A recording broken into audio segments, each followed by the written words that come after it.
I played back the hidden camera footage. My mother-in-law appeared on the screen. 2 in the morning. She opened my son's bedroom door and quietly slipped inside.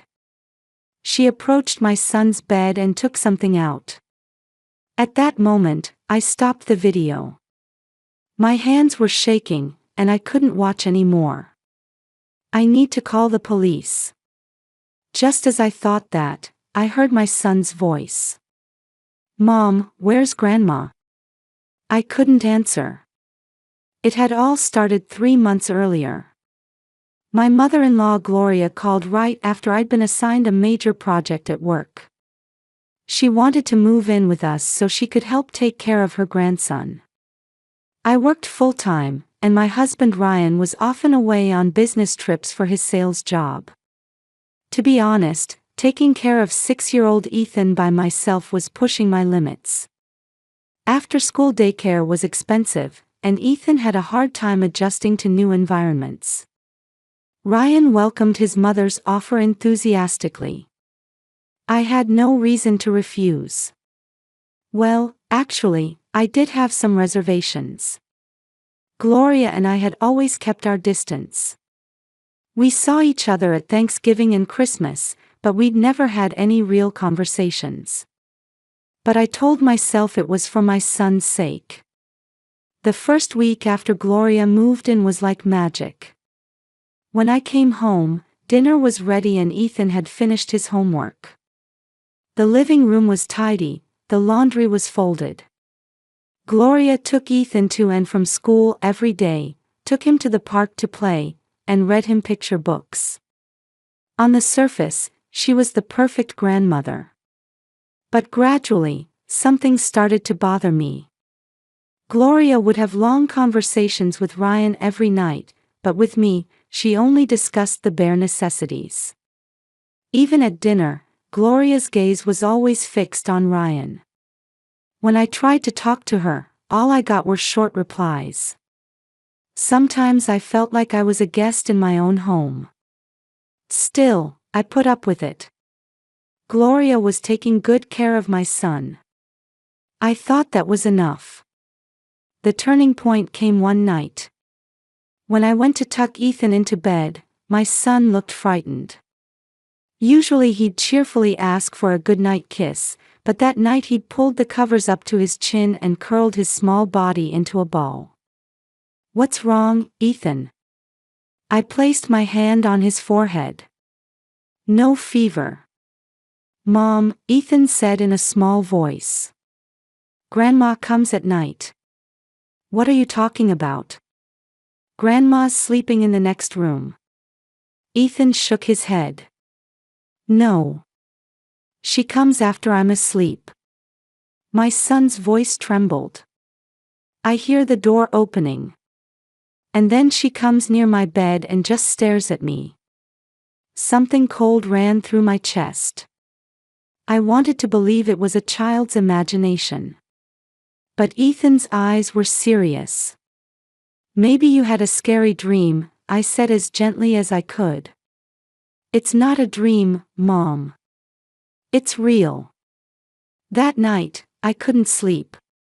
Next to Ryan, who was breathing peacefully, I stared at the ceiling. Gloria coming into my son's room in the middle of the night.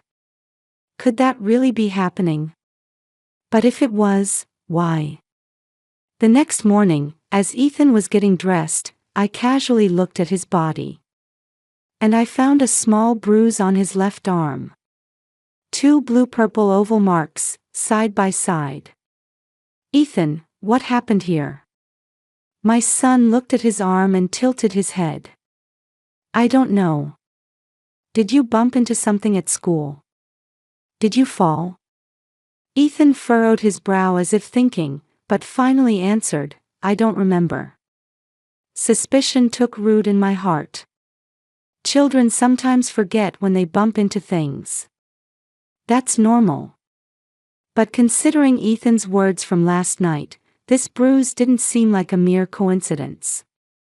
That day, I couldn't concentrate at work. My co-worker Diane came over looking concerned. Diane was an experienced woman who'd raised 3 children. "Nicole, is something wrong? You look pale." I hesitated, but ended up telling her everything. About Gloria, Ethan's words, the bruise on his arm. As I talked, I realized how much anxiety I'd been carrying. Diane listened with a serious expression, but when I finished, she said quietly, "What if you installed a hidden camera?"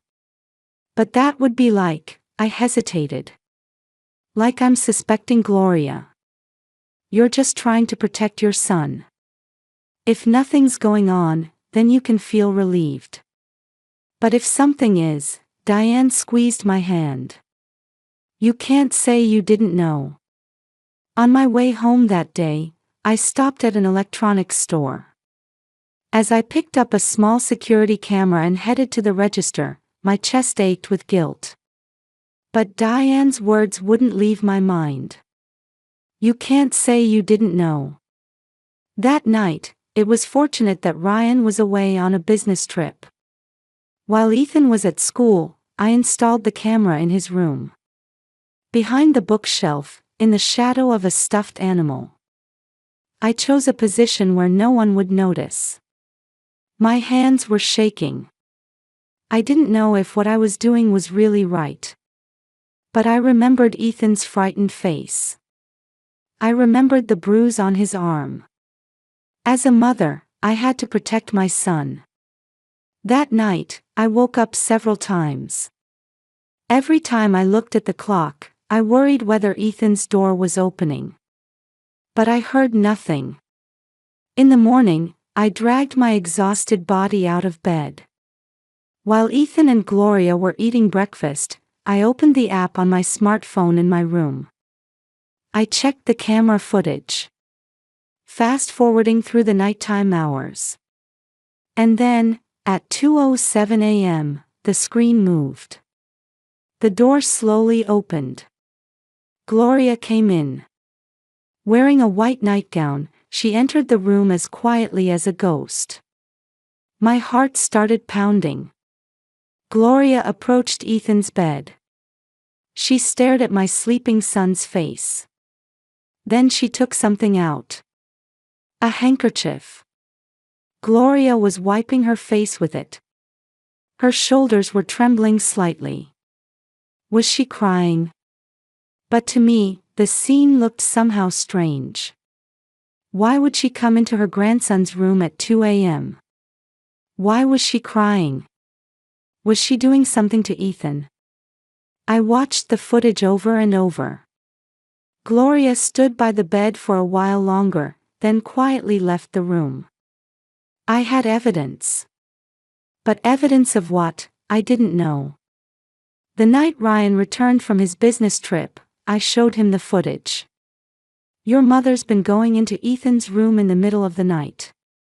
Look." Ryan looked at the screen but immediately frowned. "So what? What's wrong with my mother checking on her grandson?" But Ethan's scared. And he had a bruise on his arm. Kids get bruises all the time. Are you seriously suspecting my mother? I'm not suspecting her. But something's not right. Why in the middle of the night? Ryan ran his fingers through his hair in irritation.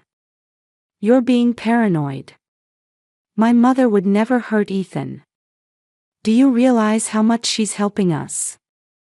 But enough. If you say anything disrespectful to my mother, I won't forgive you. Ryan left those words behind and walked out of the living room. I was left alone, staring at my smartphone screen.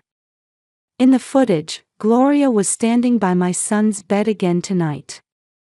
My husband wasn't on my side. Diane's words echoed in my head. You can't say you didn't know. I made up my mind.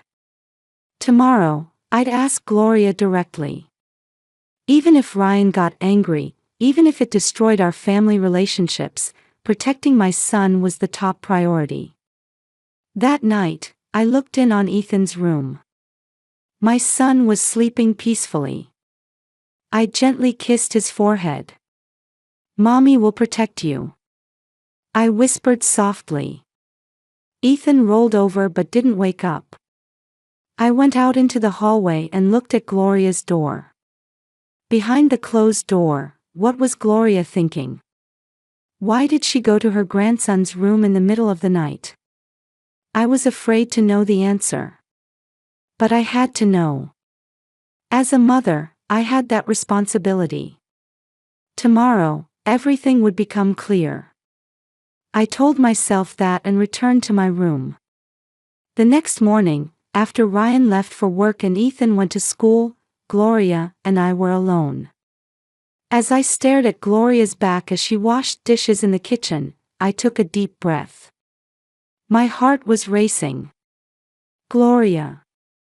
She turned around. Her usual calm expression. Yes, Nicole. We need to talk. Could you please sit down? Gloria dried her hands and sat at the dining table. I sat across from her. Tension crackled between us. What are you doing in Ethan's room in the middle of the night? Gloria's face stiffened for a moment. But she quickly put on a puzzled expression. What do you mean? I sleep in my own room. Don't lie to me. I took out my smartphone. Look at this. I played the video. Gloria's image on the screen. At 2 a.m., going into Ethan's room. Approaching the bed. Everything was recorded. Gloria stared at the screen, then fell silent. The color drained from her face. This is, Gloria's voice trembled. What is this? I raised my voice.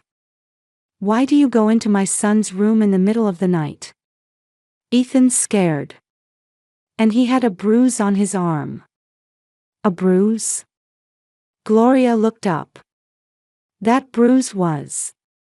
What about that bruise? Did you make it? No. Gloria shook her head. That bruise wasn't me. Then who was it? We're the only ones in this house. Gloria started to say something, then closed her mouth. That silence irritated me even more. Answer me. What are you doing to my son? Nothing. I just. Gloria lowered her eyes. She didn't answer. Something inside me snapped. I've had enough. I stood up. Please leave this house. Nicole, please. Gloria reached out her hand. Listen to me. I've listened. But you won't explain anything. If I can't protect my son, I've failed as a mother. At that moment, the front door opened. Ryan had come back.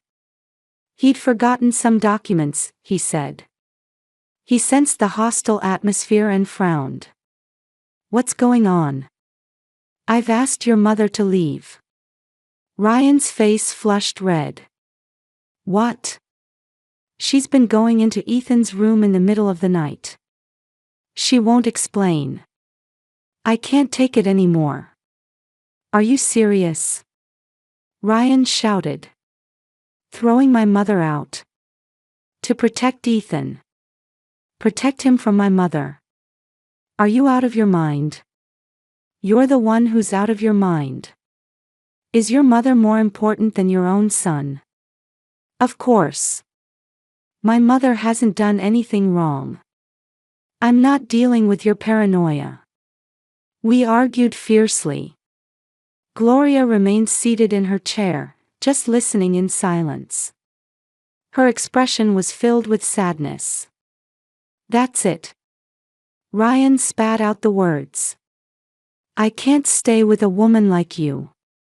I want a divorce. Those words pierced my chest. But I didn't flinch.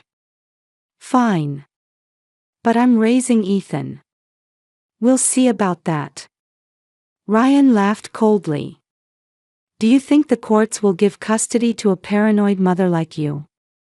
He left those words behind and left the house again. The sound of the door slamming echoed. Only Gloria and I remained. Silence pressed down heavily. Gloria slowly stood up. Nicole, Gloria's voice was quiet. You're right. I should leave. I'll pack my things and be gone tomorrow. Without looking at me, Gloria said that and headed to her room. Her back looked small. I couldn't say anything. Was this the right thing to do? I didn't know. But to protect Ethan, this was all I could do. That's what I told myself. The next morning, Gloria was quietly packing her things. When Ethan came home from school and saw the suitcase at the entrance, he started crying. Grandma, where are you going? Gloria hugged Ethan. Grandma's going away for a while. No. Don't go. Ethan clung to Gloria. Grandma, don't go. Ethan, tears welled up in Gloria's eyes. Grandma will always watch over you. Wherever I am, I'll always be thinking of you. But be a good boy. Listen to Mommy. Gloria stroked Ethan's head. Her hand was trembling. As I watched the scene, my chest felt like it was being squeezed. A taxi arrived. Gloria hugged Ethan one last time and stood up. Our eyes met. Nicole, there was something I wanted to tell you. But, Gloria cut off her words. It's too late now. Protect Ethan. Please. Gloria said that and got into the taxi. Ethan tried to chase after it crying, but I held him back. We watched the taxi drive away. That night, Ethan cried himself to sleep. I sat by my son's bed, holding his small hand. Mom, is Grandma not coming back? No. Not even at night. Not at night either. Ethan shed fresh tears. I hugged my son. This was the right thing. I'd protected my son. That's what I told myself. But my heart felt empty, as if I'd lost something precious. Gloria's last words wouldn't leave my mind. There was something I wanted to tell you. What had it been? When I returned to the living room, the chair Gloria had sat in was empty. In the kitchen, the apron she'd used was still hanging there. Everything was quiet and lonely. A week passed. The house was quiet. Too quiet, it felt suffocating. Ethan stopped smiling like he used to. Ryan hardly came home anymore. When he did come home, he wouldn't speak to me, just talk to Ethan a little and then shut himself in the bedroom.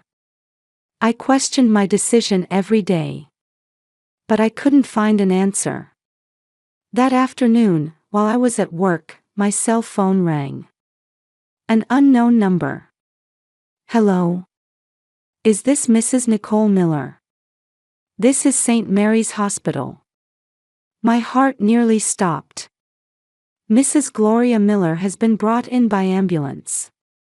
Could you come as family? I left work early and rushed to the hospital. The receptionist directed me to the waiting room outside the intensive care unit. Ryan wasn't there yet.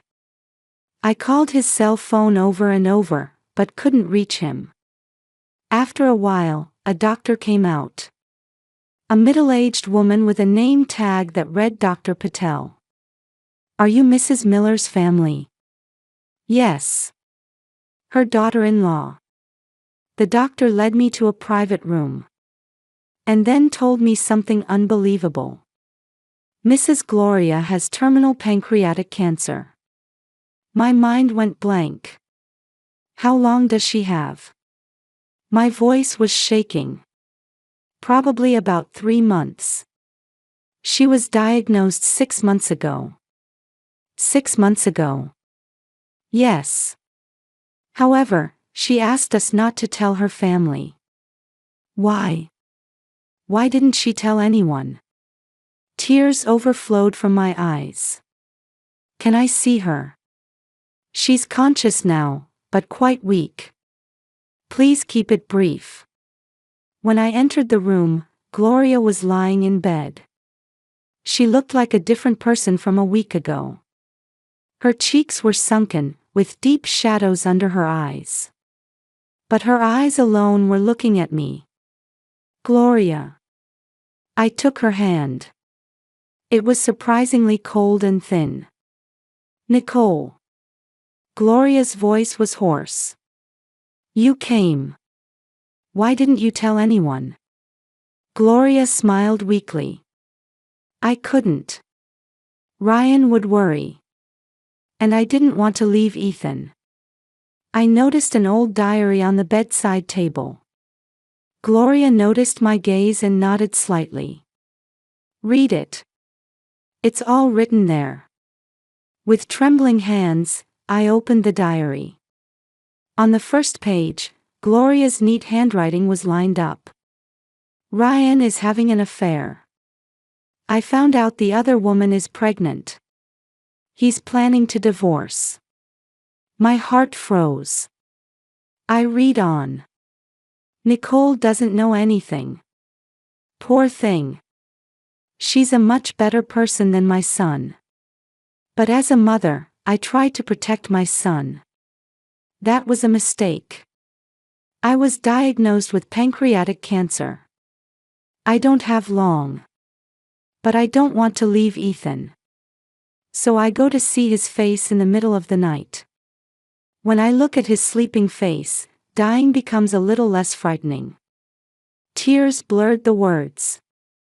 I turned to the next page. I want to tell Nicole. But I can't. How do I tell her that my son is betraying her? She's too kind. I don't want to hurt her.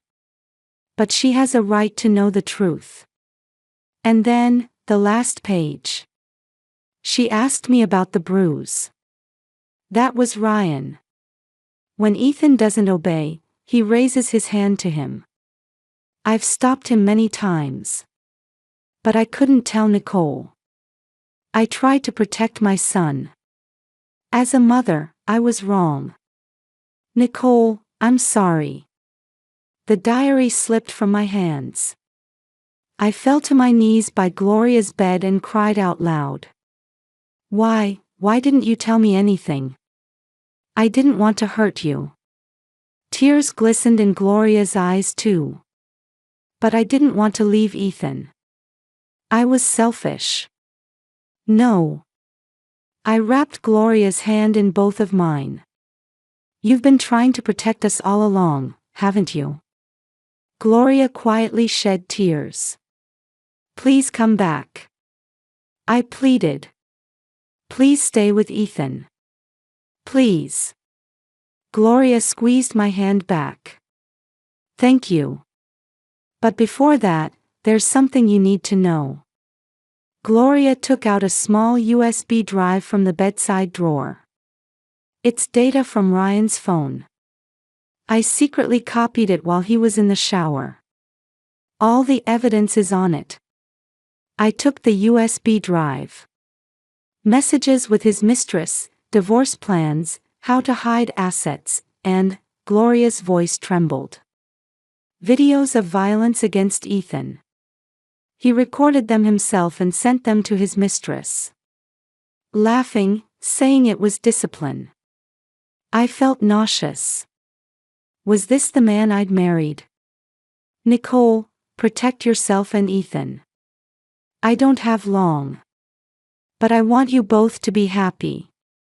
And I want to hold Ethan one more time. If I can go home. Please come back. We'll be waiting.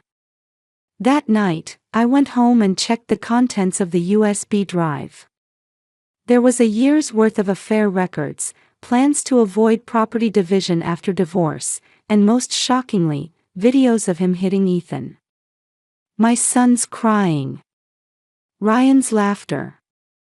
It's discipline, just discipline. My wife spoils him, you know. Ryan in the video was explaining this to his mistress. With shaking hands, I called a lawyer.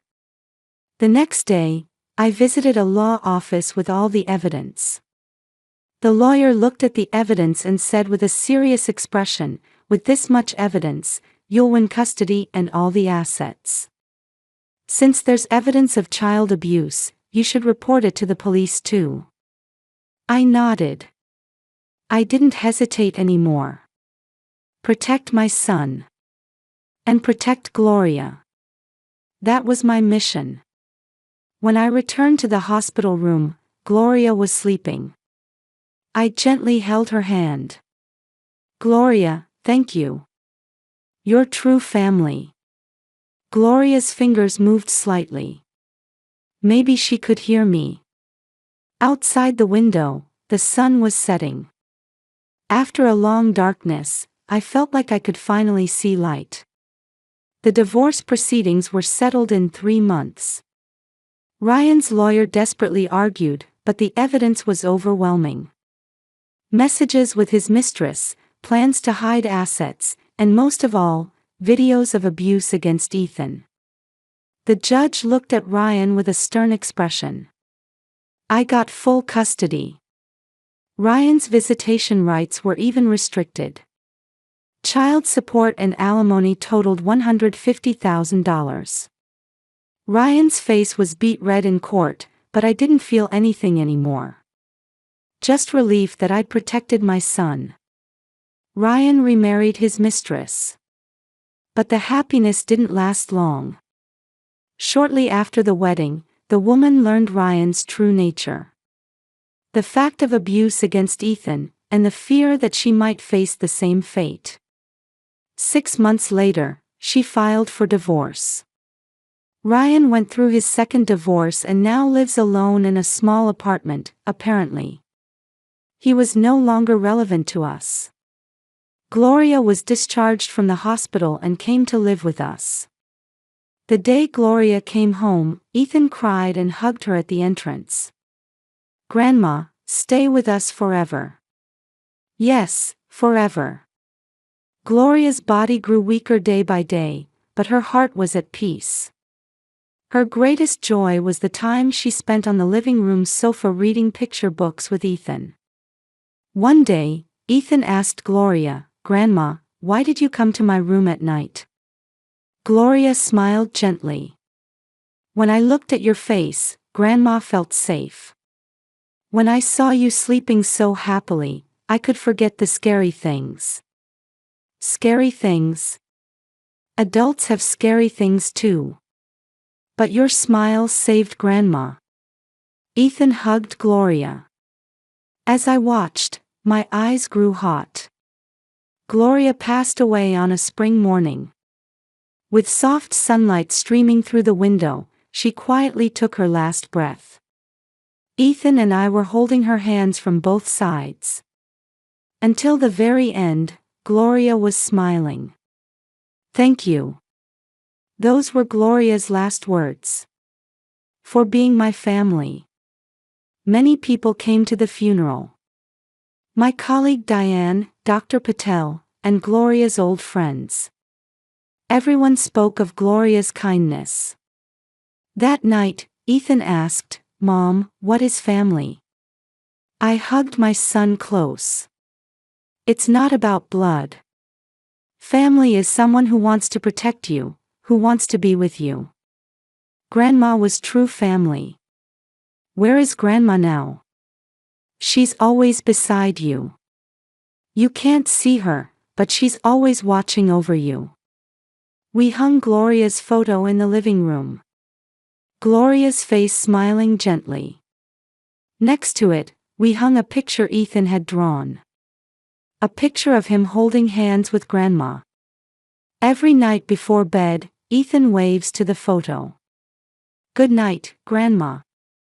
I was a good boy today." I watch him and think of Gloria.